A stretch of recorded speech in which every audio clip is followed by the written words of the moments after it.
All right, it is the PFT Draft presented by Sky Rizzi, and this is the Week 9 Statement Draft. I've actually prepared. I've thought this through, and this can be as broad as you want it to be. It can be anything you want it to be.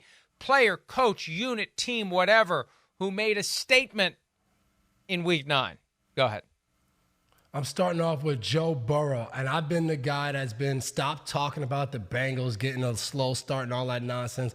But Joe Burrow, they get a win against the Raiders. He's angry. He is not smiling on the sideline because he knows he had an interception to Jack Jones, but he knows the work that has to be done. I love to see a zero-in Joe Burrow. He was locked in like, what's the next game? Can we play right now because we need wins? I'm going to start with a guy that we thought was going to make a bad statement when we saw him come out with gloves on both hands. Jared Goff. Oh, you got all those great numbers playing indoors, but when we see Goff put the gloves on, division rival on the road, November, brings back memories of 2018 when he was with the Rams and they went to Chicago for a Sunday night game. He had the gloves on and it was a disaster, and he's been trying to shed that reputation ever since. He made the statement. He put the gloves on, and he didn't miss a beat. His numbers through 6 games are incredible, 86.2% completion percentage, highest ever in a 6-game stretch with at least 100 attempts. He made a clear and loud statement that he's up there now, and we got to start figuring out where he fits in the top 5. It's no longer fringe top 10, bottom of the top 10. He's got a spot in the top 5.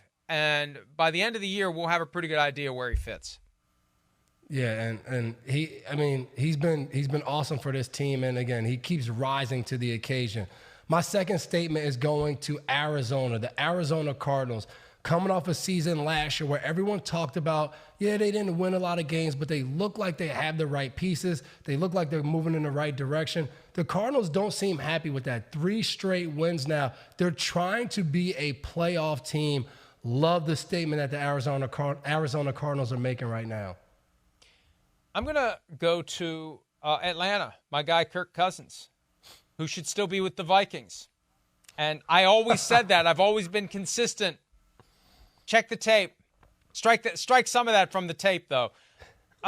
He had been, and I thought of this when we were getting ready to do the FaceTime on Sunday, and I'm trying to think of different ideas. And it's like, I wonder what his career's been like against the Cowboys. He was with Washington all those years, played him twice a year.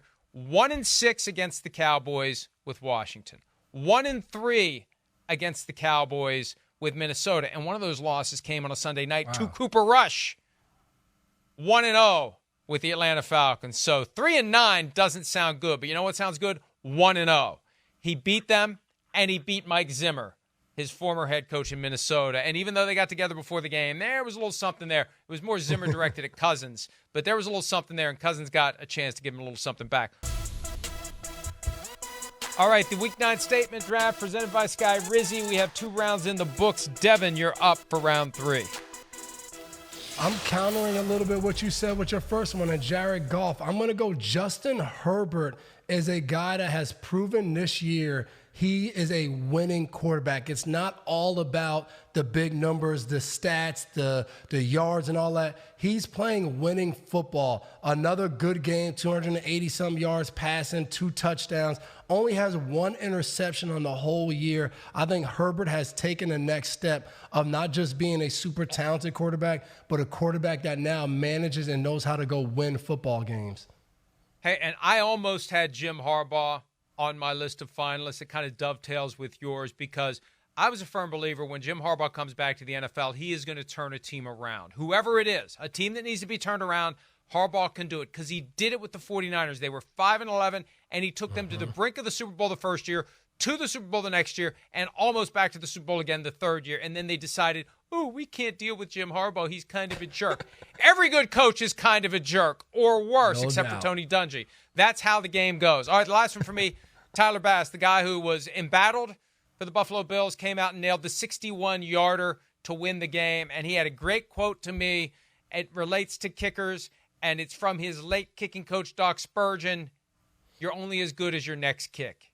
He forgot about the misses. He forgot about the doinks. He forgot about the struggles. And he went out there for a career-long 61-yarder to put the dagger in the Dolphins and to put the Bills in position where, Devin, if they don't win that division, it will be the result of the kind of collapse that gets everybody fired.